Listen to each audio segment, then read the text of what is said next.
We mark the days, we check the boxes. Holy Week rolls around on the calendar, and the historical weight of the moment often degrades into a routine annual obligation.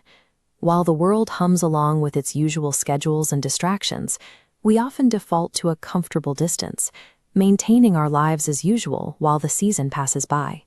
We might feel a theoretical desire to be near Jesus, but our practical lives demand convenience.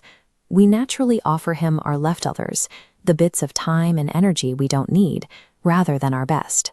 This economy of convenience isn't unique to us. It mirrors the exact atmosphere of a room in Bethany, where a group of people gathered just days before the crucifixion. The Gospel of John locates this moment in a small village just outside the Jerusalem city walls. Within these stone walls, the gathering feels standard. People are eating, talking, and navigating the usual social dynamics of a dinner party. The people here are following the logic of the crowd. They are weighing their religious devotion against practical, earthly efficiency, trying to find a safe middle ground. But the room is actually a powder keg. Underneath the polite conversation, a safe, calculated religion is about to collide with a radical, impending sacrifice. Mary shatters the silence and the room's economy in a single motion. She breaks a sealed stone jar and begins to pour. She ignores the social decorum of the room, pouring the perfume on Jesus' feet and wiping them with her own hair. To the observers, this jar represents a year's wages, a lifetime of hoarded security and personal wealth. They see the liquid on the floor and immediately calculate the cost. By breaking the jar itself, Mary ensures the act is irretrievable. She is surrendering something that is physically impossible to take back. Mary executes a calculated destruction of her own security. She trades her most valuable earthly possession for a single, terminal moment of worship. The room responds with immediate hostility.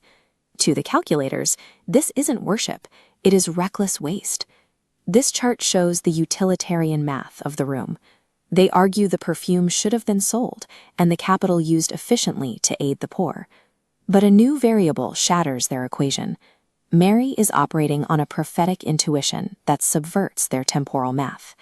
Mary sees what the crowd refuses to acknowledge. The cross is only days away, and the window for this offering is closing. Jesus validates her timeline, telling the hostile room that she has kept this specifically for the day of his burial.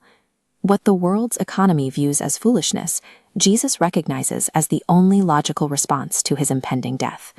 The gospel record notes that the fragrance immediately filled the house. Costly worship alters the surrounding environment. It moves from a private act of the heart to an undeniable atmosphere that everyone in the room must breathe. The arguments of the calculators have long since been forgotten, but this sacrifice remains fixed in the biblical text. Because heaven took notice of her surrender, the fragrance of her act has lasted for 2,000 years. That ancient room in Bethany is a mirror for your own life this week. Jesus is still moving toward the cross for you. His journey toward death calls for a response that goes beyond convenience. What fragrance is coming out of your life today? Is it worship and repentance, or is it the hesitation of someone holding back? This Holy Week, stop watching from a distance. Step out of the routine. Break the jar.